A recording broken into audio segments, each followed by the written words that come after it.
And welcome to another episode of The Incongruent. This is Stephen King, and joining me today is Radhika. Hi everyone, thanks for tuning in. And if you are enjoying this new season, please do like, subscribe, follow, and give us some thumbs up or some comments wherever it's necessary. It really does appreciate it. Radhika, we had an amazing conversation today. Who did we speak to? So we spoke to Leon Emirali and we dived into his diverse career across social media marketing, politics, and now AI. And he told us about this cutting-edge political AI tool that he's been working on, Nostrada. So tune in if you want to listen more. Yeah, we're going into synthesizing data based on public servants' published comments.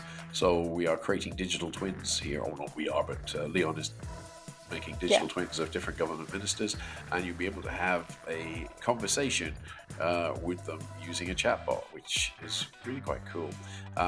We go into all the ethics of it, we go into potential uses and where this might go. So it was an absolutely amazing show, right? Yes, it really was. And Radhika did a great job. So if everybody's ready, here we go!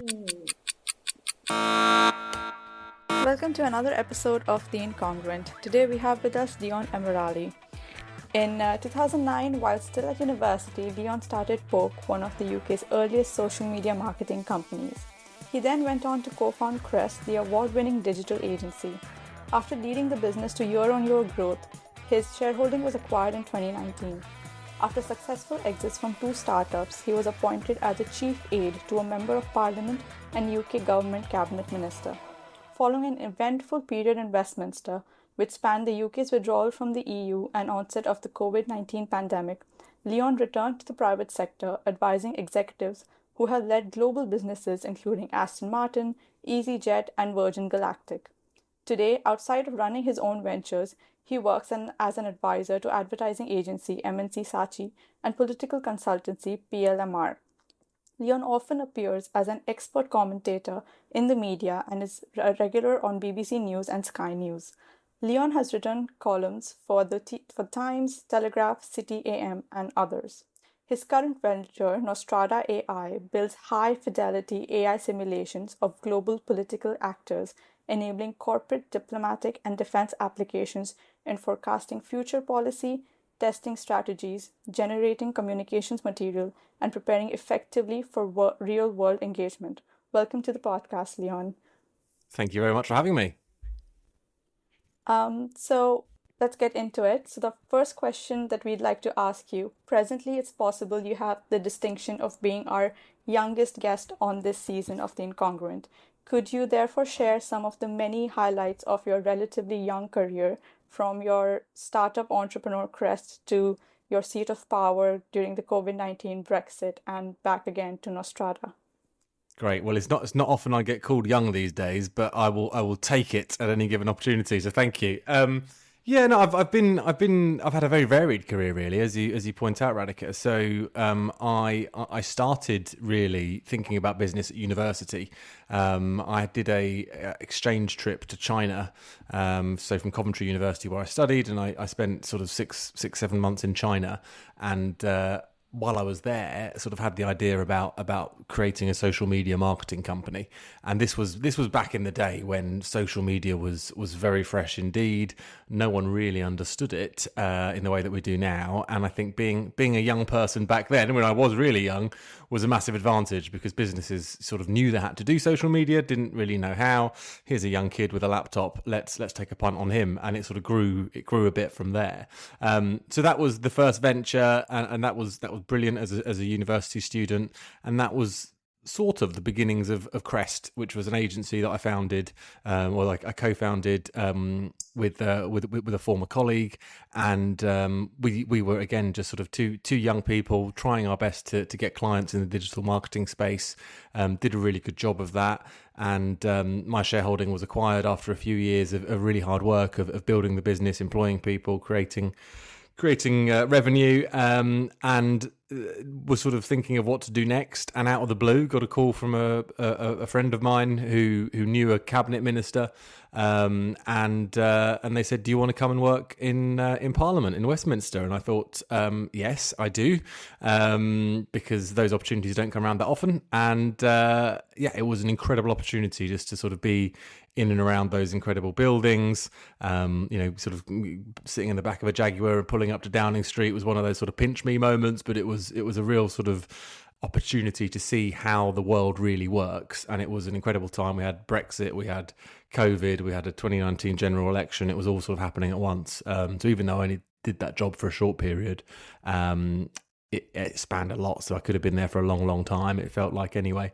And then went back into the private sector, doing some advisory consultancy. But as you say, Radhika, the exciting thing I'm working on now is Nostrada AI, which is really sort of taking a combination of my work in politics alongside my work in sort of the digital communication space, putting that all together. And we've built a platform that ultimately create digital twins of members of parliament or any politician really, and it enables businesses, organisations, governments to gain political insights from the data repository that we process as part of the system. Okay, sounds like you've had like a really interesting, really dynamic career so far, and from what I can understand, it's like you're really good at understanding the potential and the opportunities that come your way and really good at grasping them. Definitely something our listeners can take away. Our next question is, what was it about your education or family upbringing that inspired you to become an entrepreneur at such an early age? Yeah, it's a good question. I think my dad ran a business. He was a sign maker, and he was self-employed. And I saw, as a young kid, I saw my dad putting in the hours, putting in the graft, working for himself, and that's all I'd ever known really. He did have jobs prior to working on his own, but I didn't really see them because I was either a baby or before I was born. So my whole time knowing my dad's working life was him being a business founder. He wouldn't call himself an entrepreneur, but that's what he was, and he was self-employed. And so I saw that, and I think that set the blueprint really. Always had an interest in business for that reason, and I think that was the inspiration to want to do something on my own accord. But having said that, I've had jobs as well where I've been employed.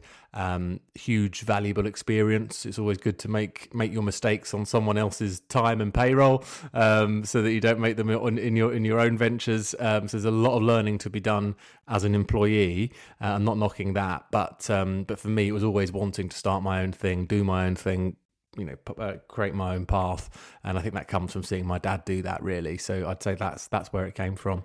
That's brilliant, Leon.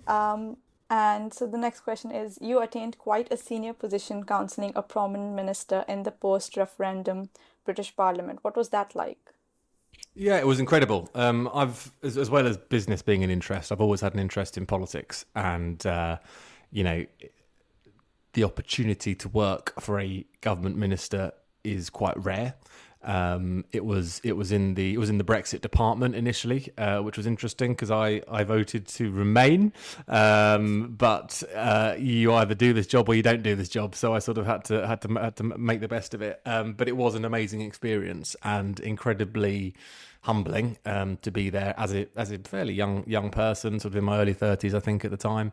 But that's the way Westminster operates. Actually, I certainly wasn't the youngest aide and advisor. There were people younger than me.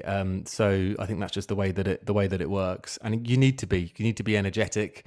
There's not much time for sort of family life or anything like that. And I think it does suit young people as their kind of means of being able to move on. And maybe a lot of them will want to become MPs themselves. A lot of them will want to stand for office themselves. But for me, it was just about getting that experience in Westminster.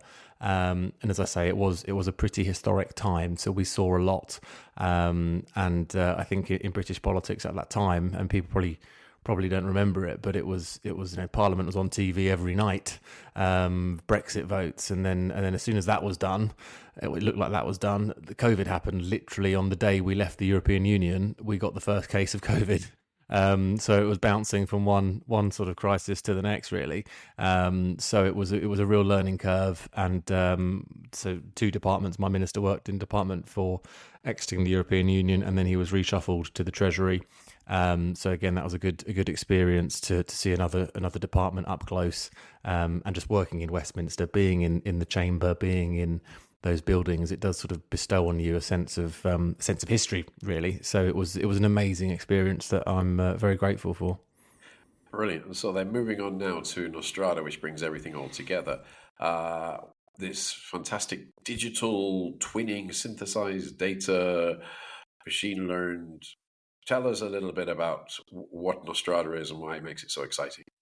Sure. So the idea actually came back in 2018 when I was working at Crest, the digital marketing agency that I co-founded. I was doing a little bit of advisory to Number 10 to Downing Street when Theresa May was Prime Minister, and we were looking at how do we win the next battleground, because I think there was a sense that the Conservative Party at that time hadn't mastered social media, and they'd sort of been losing that battle to the Labour Party. So how do we then sort of get an advantage for the next battleground? And I looked at what was coming next in 2018 and thought, well, it is AI. It's actually voice. I thought voice was going to be a big moment, and it has been with sort of things like Alexa and Siri. So I advised Number 10 at that point they should create a Theresa May persona that you can talk to your Alexa device and say, "Hey, Prime Minister, what are your priorities for today? What are you doing for today?" And she would tell you what she's up to that day. And I sort of presented that idea, and I got laughed out the room. If I'm honest with you, at that point, it was almost like that would never happen. Both for technological reasons, for political reasons, it was sort of ridiculed a little bit, and there were a couple of media articles about it ridiculing it. But that to me set the seed that you can create these personas of politicians. And the reasons why you can do that is because they create so much data.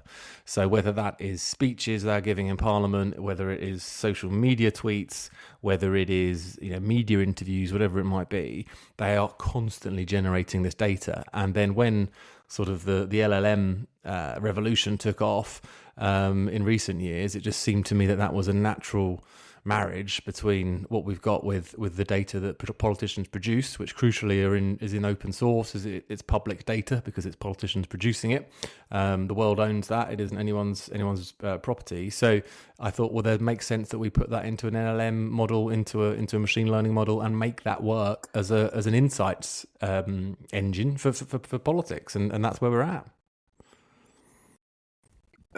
That's great. I mean, we'll drill down a little bit into these, into the Creative Commons that many of the ministerial documents are under, and I'm sure that's going to change soon as they see what we could potentially do with this kind of thing. But we've seen Albania was an exciting thing. So we've had Diela.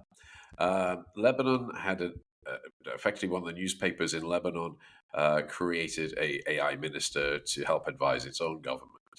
What's your opinion on those developments, and is that somehow similar to what you've developed, or is that, how do you think of those things? Yeah, I think they're really interesting developments. I think they are really interesting. I think we're a long way off doing that in the UK or the US at any point soon, but it's great to see other nations exploring it. The difficulty is no one voted for that AI, and there's therefore a question about the democratic deficit, as if you let AI make decisions for the country. I think there is a question to be asked. But I can envisage a time in the future where actually AI is on the ballot, where the option is, do you want this guy, do you want this woman, or do you want this robot to be making these decisions for you? And if the AI model can prove that it makes good decisions, then why wouldn't the public want to put their faith in them? But we're not there yet. So I think we're a little way off. Albania and Lebanon and those countries are definitely pioneers on that front.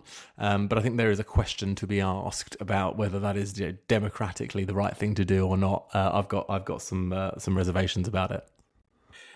In my hometown of Hartlepool, they voted the football mascot mayor twice, Hangus the monkey, as a protest vote. So I can definitely see if AI comes up onto the ballot point, there will be a lot of people who will say, "Oh, let's just stuff everybody and we shall vote for this," which is really quite interesting. But some of the complaints about the Albanian government was all about who trains this AI and where does the data come from. And we had a discussion a week or so ago with a lady named Monica Marquez who was talking about the inherent biases, and we cannot avoid biases. So even in your own materials, how do you avoid there being a little Leon in all of these different ministers, if that makes sense? Yeah, there's a really important question that sort of was a real consideration creating this model because, I think everyone has a bias to some degree, whether they like to admit it or not, naturally. But what we've done with Nostrada is we have trained each of the individual models, so the 650 MPs, we've trained each of those models only on the data that MP has generated. So if you spoke to the Nigel Farage digital twin, you would get some quite right-wing views. If you spoke to the Jeremy Corbyn digital twin, you would get some very left-wing views.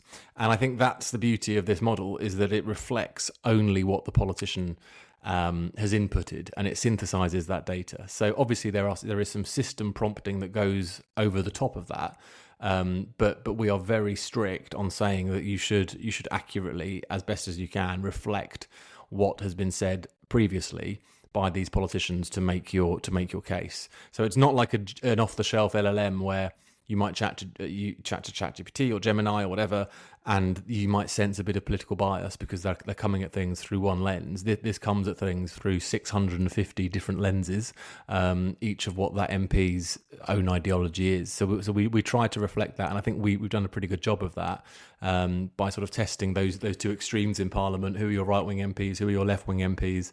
And you do get very different answers from each of them, as you would expect, because that's the data that it's been trained on. So on the Nostrada website, you identified the three main uses as chatting with AI simulations of politicians, predicting their future actions, and generating bespoke communication material. This is an ethical minefield on so many levels. So what was it that inspired you to tackle such a challenge? Yeah, I mean, to be honest, I think that AI ethics is something that is obviously a hot topic right now, and rightly so, because it's a new technology that we are getting to grips with in many ways. And with this, we are aiming this at quite sophisticated enterprise users. So these are people who work in government relations. They might be lobbyists. They might be a government. They might be civil servants who have used the platform. They understand politics and they understand government quite well. So I felt more comfortable about providing them with these tools as a means of being able to do their job better and quicker. Whereas I would feel less comfortable if this fell into the hands of your average sort of Tom, Dick and Harry voter who maybe aren't as politically sophisticated, who would perhaps ask the chatbot a question and take it as read that is the exact view of the minister or whatever it might be, despite all the disclaimers that we have put on the website. And, it's quite clear that it's not their views, it's a digital simulation of their views. So I wouldn't be comfortable with necessarily putting it into the hands of the public. But in this sense, it is enterprise users who understand politics, who get politics. And they're doing this stuff anyway. I mean, it's basically a layer of research, advanced research that would take them many hours to do manually. We're allowing them to do it a lot quicker and a lot better through the way in which that we've packaged this. So that was my thought process behind the ethics of it.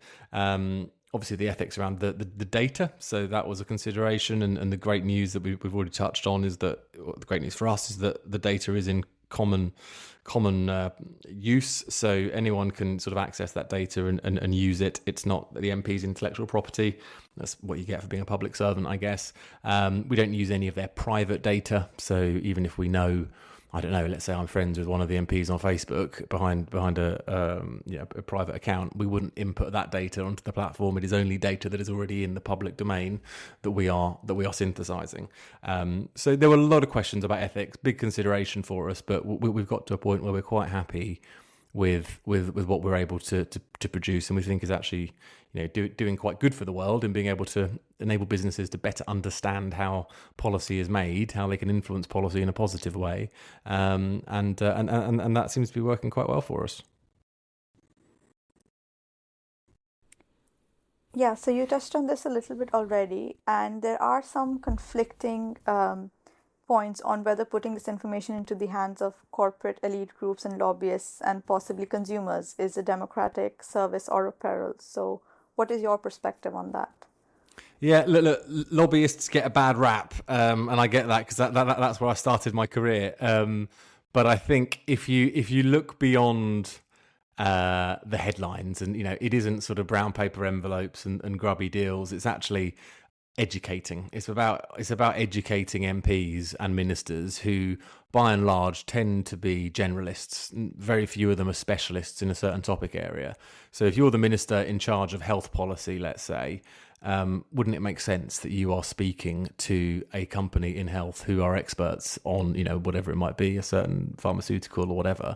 Wouldn't it make sense you speak to them, you get to understand what they're trying to do, so you can make policy in the most informed way as possible? And that's what this is, effectively. It's giving companies a better way of engaging with parliamentarians who aren't specialists. So we're trying our very best to enable that process, to make people feel comfortable in the policies that they are delivering, and that's what we're doing. Yes, there is you have to pay for this. You have to make money to use this. I understand that, but it isn't necessarily a critical function. We aren't saying that you can't engage with your MP in the normal way as a voter, as a normal punter. We're just providing this as an enterprise tool to help businesses engage more effectively, and I think that's better for everyone.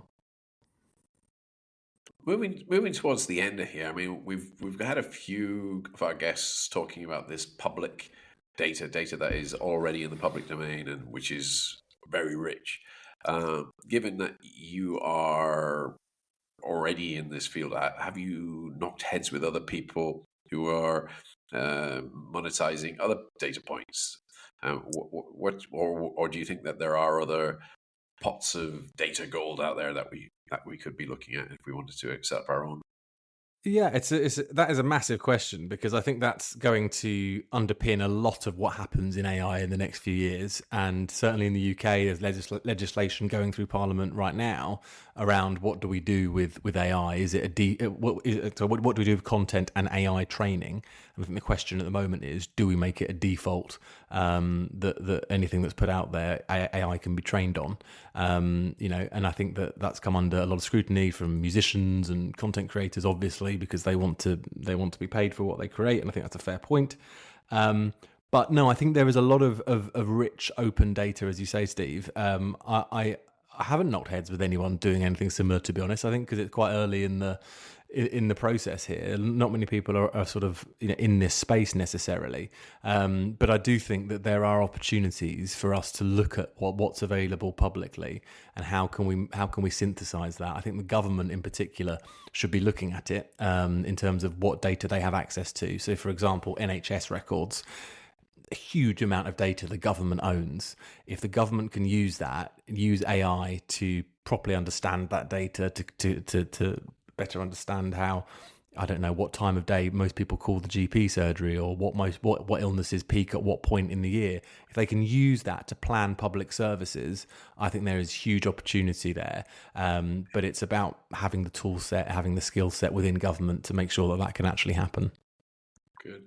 I've got one last question, because I know you've got a hard finish in a moment. If you went back to your university days, is there any advice you would offer to your younger self? Yeah, I think just get out there and meet as many people as you can. Say yes to as many things that you can. If you've got an idea for something, just go and do it. Don't worry about it being perfect. Put something out there in the world that isn't necessarily perfect, and work on it as you go. I think the biggest restriction, certainly I felt it as a student, was that I didn't really know how to make that happen, or it just seemed as if it wasn't as simple as it was. It was too complicated. Just start working on stuff and put it out there, and you will learn as you go. And take every opportunity that comes your way, I think, is the advice I'd give younger self. And don't use so much hair gel, otherwise you end up with not much hair on your head. Yeah, so we had another interesting episode on AI and use of AI in politics. And thank you so much, Leon, for being on our podcast and giving us all your interesting insights. And your advice to your younger self will also be very useful to our younger listeners. So join in for our next episode, and thank you for listening. Thanks for having me.